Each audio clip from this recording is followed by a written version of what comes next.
So a lot of people were asking me, what is your talk going to be about? And I said, how it's fucking horrible to be a founder. Like everything that's horrible and painful about entrepreneurship. And the most curious thing is the reactions I get. Everybody went like, oh, awesome. Or like, cool, I guess. So yeah, this is going to be not as uplifting and inspiring as you would imagine in an entrepreneurial conference. But what I want to talk about is the things that we usually don't talk about. The things that are painful, the moments that hurt, the moments where you're like all alone and crushed. And how to overcome these moments, hopefully. All right, so before I jump into it, who has, who knows who I am? Who's ever heard a talk or knows anything about me? All right, this is the level of humble pie I need to get started and motivated. You don't know who the fuck I am, that's cool. So I'll tell you a little bit about myself. So originally, I'm Greek, but I grew up in Germany, the south of Germany in Esslingen, near Stuttgart. So I combined the best that Europe has to offer, Germany and Greece. I'm trying to build bridges, unite the two fronts of Europe. I hated school. I hated everything about south of Germany, to be honest, growing up. I was not like having the greatest time of my life. And when I was 17, 18, I decided to drop out of school and become an entrepreneur myself. And I did a few very small businesses, fairly successful. And then 8 years ago, I had this big idea that I thought would change the world. So I thought I'll sell everything I have, I'll buy a one-way ticket, and I go to Silicon Valley, live the dream. 5 years later, I was crushed and depressed. That first startup didn't work out. I didn't make it to Time Magazine's Man of the Year, which was one of my core goals to achieve in the first year in the US. And I learned a lot of lessons along the way. And then, luckily, I started a second company. And that company did quite well. And today, we're growing, and we're profitable, and we're running a really fun business. The company started 3 years ago as Elastic Sales. What we did was very simple. We helped B2B startups that were venture-backed scale their sales very easily. And we did that for over 200 venture-backed startups in Silicon Valley. So we work with tons and tons of entrepreneurs, helping them scale their sales. And in the process, we built a little piece of software we first called our secret sauce that helped our salespeople outperform other salespeople, be more successful, sell more, drive more revenue, an inside sales tool that's been developed by salespeople for salespeople. When we released that software, it was a pretty big turning point in our business, and I'm going to talk about it later in much more detail. I don't just start companies, I also launch babies. So the left one is our oldest. We launched him 3 years ago, and the one on the right is our youngest one. We launched him 1 year ago. And we is a little pretentious because my wife was really the technical co-founder. I was more of a support and business development role, kind of more helping than really actively launching anything myself. But I love them to death. They're the only two bosses I've ever had in my life, and they've been treating me pretty well so far. All right, so we're going to talk about hard things today. I'm going to share some really hard, painful stories. First of all, I want you to remember that everything is fine. I moved on, life moved on, I'm doing well today, so don't be too crushed. But I want to share 2 books with you. If you're into entrepreneurship, you haven't read these 2 books, go and buy them today. There's only one thing I can give you is buy these 2 books. The Hard Thing About Hard Things by Ben Horowitz, and then the PayPal Wars. The Hard Thing About Hard Things is a pretty well-known book, but the PayPal Wars is a virtually unknown book. And you really fucking have to read that book, right? You really have to. The one is written by an operator and a VC, and his perspective on the hardest moments of being a CEO. And the other one is written by an employee who was one of the first marketing hires at PayPal, and how he kind of went into a company that was all crazy and his journey in that company. Pretty awesome shit. All right, enough of the intro stuff. Let's talk about some hard stories. So when I first arrived in Silicon Valley and I did my first startup, we went through a bunch of pivots and it was just not working. First we tried being an end consumer company, that didn't work. When we tried to be a Facebook app, that didn't work. Then we tried some other shit, that didn't work. And then eventually the director of engineer education at Google, it was an educational app, some very high up director at Google emailed me and said, you know what, I want to buy your service for my employees. Can I buy your software internally for Google? And I thought, you know, shit, we're so out of luck, out of money, we can't raise anything. Let's just try that. If Google comes to us, let's just try to sell to Google and see if that's going to work. So we went to Google, we pitched them, she loved it, she became immediately a part of our advisory board, and Google said, yes, we want to give you money and do a pilot with you. At that point, it was just myself and one engineer with no funding whatsoever, and the product was shit. Like, we had zero experience in enterprise sales. We did not know what we were doing. But I thought, you know, Google came to us.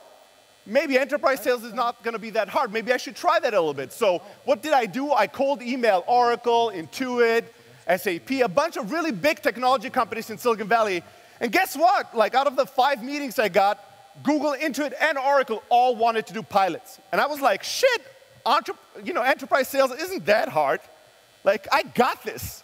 2 months of enterprise sales, I got the 3 biggest technology companies. It's going to be easy. Yeah, sure. It was really easy. It was really easy to slowly and painfully die in the process of trying to sell to these companies. So here's what happened, a bunch of shit. First of all, I didn't know anything about enterprise sales. Second of all, I didn't know that when you sell the software, you can't just let them run the pilot and be successful. You have to manage it. I was like, they're Google. They know how to do things. Here's the software. Here's my money. I'll check back with you in 3 months when you're insanely successful with my software. Well, 3 months later, they haven't even used it once, right? The director delegated it to a manager who delegated it to a project manager who delegated it to, I don't give a shit about this thing, right? She sent one email, nobody did anything with the software. They're like, well, this isn't working for us. That was the first crush. I mean, there's many, many more, and I have only limited time. I could give talks about crushing moments for hours, but the hardest part was that we were running out of money and out of emotional steam. You have to remember that when you're an entrepreneur, you're running, you don't have a lot of resources, but you need to be resourceful. You're running on human emotion. You need inspiration, you need motivation. And my one engineer, she was like, I'm out of this fucking shit if we don't get anything close. It's been 9 months of trying to close these big deals that were so easy, and we haven't done anything. So Oracle was the really big, shiny deal. They would have paid us a shit ton of money, and we're like, all right, this is going to be the deal that's going to save the company. 9 months of working that deal. The manager level, the director level, senior director, VP, senior VP, direct report to Larry Ellison. You can't go any higher up other than Larry Ellison himself. Got everybody to buy into the pilot. And then, 2 weeks before the final agreement should be signed, the entire management organization that was working with me left Oracle. All of them, all of them. I didn't have any email or contact person anymore. Nobody. I didn't know. I was sending emails. They were bouncing back. The senior VP became CEO of another technology company, took his whole department with him. That's it. Done deal. Oracle doesn't know I exist anymore. That was a pretty fucking crushing moment. I actually wrote about this on Gründerszene. There's an article, ich beinahe in Google Intuit und Oracle verkauft habe. If you want to read it, it's one of the most popular articles I've written for Gründerszene. All right. So a few weeks after that, I'm like crushing now inside. I'm depressed. I'm out of money. My engineers left. It's just like fucking life sucks, right? And now my brothers, I hadn't seen my family for 4 years. My brothers decide to visit me in shiny Silicon Valley for a week to kind of see how their brother, their famous entrepreneurial brother, it's in Silicon Valley, what the glamorous life is like. You know, and they arrive at the worst week ever. I mean, even the fucking weather. It was the coldest, rainiest week I've ever seen in 8 years in San Francisco. It was just raining like fucking hell, right? And I buy tickets for the San Francisco Giants LA Lakers game, and the tickets are invalid, and we're like standing in the rain, can't get into the game, and we're missing the train. It's just the shittiest day ever. I fucking hate my life. We arrive back at my house or my apartment. We go upstairs, we're soaking fucking wet. And there's a yellow notice on the door. It's like one of those movies I was watching growing up, the American movies, where the hero, you know, is out of money, didn't pay the electrical bill, and they just cut off electricity. It was one of those fuckers. And I'm like, holy shit. And we go in, everything is off, water, electricity, nothing works anymore. That night, my brothers were sleeping in my bed with their fucking clothes on, their jackets, caps. They were freezing, and I was on the ground looking at them, and I've never felt more horrible than at that moment. I felt like fucking shit. My heart broke. I was like, all right, this is it. I'm the biggest fucking failure that ever existed. And then, after a few weeks later, I decided, all right, I can't take this anymore. And here's a tip for everyone that's in a situation where they've been doing a startup. Like, my startup was dead after 2 years. It was a zombie startup for 3 years. I pushed it up. Like, it was a dead corpse, and I was just still going out, putting on clothes, having dinner. No, everything is okay. It was just a skeleton. I'm like, everything is fine. It's going to be okay. Once I close the article, we're going to put some skin and some meat on this motherfucker, and we're going to, make this Frankenstein really awesome. It was dead, right? But the problem was I could not accept that failure and that defeat. So what happened eventually is the team came together, all the people that were helping me. We sat down and we did a nice cop-out. And this is a trick you can all use. If you can't face failure, I'll give it an alternative. We all sat down, we looked at each other, and we said, we're not failing and we're not quitting, but we're going to take a break. We're just taking a little vacation. 3 months. Everybody takes off a 3-month vacation to go make some money so you can pay for food and electricity, and then in 3 months we'll come back and we'll decide what the master plan is to move on from here. Everybody looked each other in the eye. We all knew we're not coming fucking back ever. Like ever. But everybody was like, yes, that's the plan. That's an awesome plan. Let's just do that. 2 weeks later, we all emailed each other, like, we're not coming fucking back ever. I don't want to see you guys. No, we're all friends. But it was clear this thing was dead. We just could not accept it. But eventually we killed it. And here's what happened next. After we killed it, for the first time in my life, I really wanted to have a job and work somewhere else and get some money, get back on my feet. And then I stumbled into my next startup. And that company started off really amazingly well, like everything, first few weeks, explosive growth, got accepted to YC, seed fund, seed round. We got press, Ashton Kutcher tweeting about us. Fucking everything was just awesome. Our growth curve, we printed on t-shirts when we were talking to investors. It was like, I talked to you here, now it's here, and you could be there. And it was like, we were all like, holy shit, this is not always that hard. And then, it got hard again. That growth curve went like this, and then it flattened. Perfectly timed 3 weeks after we closed our funding round. Just flatten out. And we had to find a way to overcome that, and we did. That's when we pivoted to what we did with Elastic Sales. And we started doing outsourced sales services for other companies. And eventually, we pivoted from Elastic Sales to what we're doing now, which is Close.io, for the last 2.5 years, very successfully and very profitably. And that transition, there was a moment that was the worst moment of my life as an entrepreneur. What would I be if I didn't share it with you? So, here's the deal. We have this big services team, right? All these people doing sales for all these other companies. And we decide that we need to focus purely on the software. And the software needs maybe 6, maybe 7 people. It doesn't need that big of a group of people. So we decided that we need to fire, let go half of the team. Now, I have fired people before, and it sucks. It's the worst thing about being an entrepreneur is firing people. But I never had to fire a bunch of people in one day. It was also the time where I was just a new dad. I hadn't slept for fucking 4 months. Baby was crying all night long. And I'm carrying this fucking burden on. I have to fire all these people. How the fuck do I do it? Also, people I liked, I didn't want to let them go. They were all really good at what they were doing. So I was fucking in hell, personally, and I was troubled and trying to figure out how the fuck do you do this in a humane way? What do? Do I bring everybody in one room and go, you're fired? Like what? Do I have them one by one come in and go, you're fired? Now go out and don't cry because I have to tell this to a bunch of other people first before you, how the fuck do you do this in a human, good way? So I struggled with it, and eventually I came up with a plan. That morning, I didn't sleep that night. That morning, I drive to work. And I remember that one of the employees that I'd hired a year and a half ago before, she told me, I only want you to make me one promise. If you ever let me go, if you ever fire me, I want a fucking cake, and I want you to play Bye Bye Bye from NSYNC. I was like, done deal, no problem.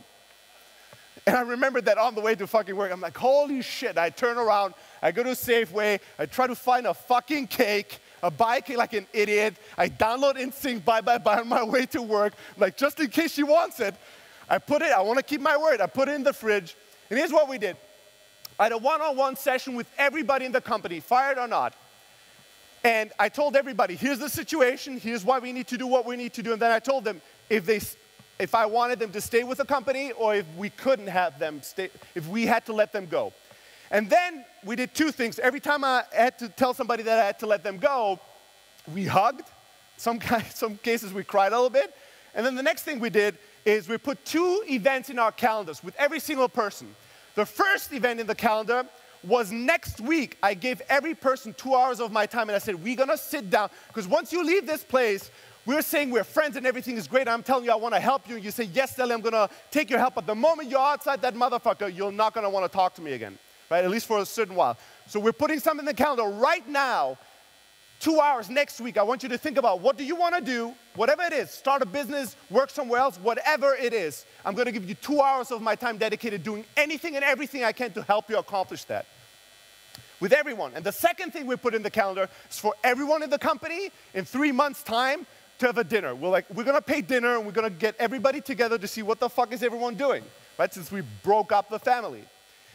And the last person I talked to is the lady that wanted the cake and NSYNC, right? So at the end of my talk, I look at her and I go, you know, I made you a promise a while ago and I really don't want to keep the promise and you really don't need to have it, but if you want, I have a cake. If you want the cake, I can get the cake. She's like, you have the fucking cake? That's awesome, yes. She's like, what about NSYNC? I'm like, yeah, I downloaded the song so I can play the song if you want to hear it. She's like, no. I didn't say you're going to play the song. I said you're going to dance for me. And I'm like, no fucking way. In hell am I dancing? Bye. She's like, no, you made a promise. You have to. I'm like, no way, no way, no. So suffice to say, we can't play video here. So this is the video of me dancing bye in front of all the people I let go to NSYNC while they're having cake. I also told them not to record me, but there's like 4 videos of that. All right? And there's a blog post you can find on our blog, blog.close.io, where you can watch that video. And a friend of mine watched that, and he's like, I remember you being a better dancer. I'm like, motherfucker, I didn't want to try to dance well. The whole idea was for me to be an idiot and make a fool out of myself so other people feel good, not to dance like as good as I can. It's like, oh yeah, it makes sense. I was just wondering, why are you dancing so badly? Jesus. So here's what happened. All of these people, everybody we let go, everyone is a customer of Close.io today. Every single person became a director of sales, VP of sales, sales manager at a high-growth business. They all turned around, and the first thing they did is they bought the software. Some of them being some of our biggest customers. Internally, we joke this is the most unscalable growth hack of all times. Just hire everybody who wants to be a customer and then let them go. But do it in a really respectful way so they want to still have a relationship with you. And you have to have really good software so they really want to buy it. So now that you guys know how what I do when I fire people, let me tell you that we're hiring people. All right, so this is the team in Berlin a few days ago. What we're doing right now is, as a company, we are insanely successful. We are outcompeting companies. Even the smallest competitors that we have are 150, 200 employees. We're 8, and we're having more revenue. We have insane growth, and we're having a lot of fun doing it. So we're a very small team, but we're looking to hire. And the funny thing is we're looking to hire a bunch of people in Berlin, right? We're doing team retreats every 3 months. The entire team travels together. And this month, we're traveling in Berlin. So everybody's here. The team stand up real quick, bunch of people. That's the Close.io team right here. If you want a job, if you want to work for an awesome Silicon Valley startup and live the bohemian, amazing Berlin lifestyle, talk to one of these guys or to me directly. And also, tomorrow is Startup Safari, and we're going to be part of it. So if you want to visit us at our Airbnb loft working, you can come by 3 p.m. tomorrow and say hi. Maybe we'll have some cake, maybe I'll dance. Bye, who knows? All right, so last few thoughts. So to give you something practical, because entrepreneurship is really fucking hard, and you're going to have a lot of moments that are going to be really, really painful.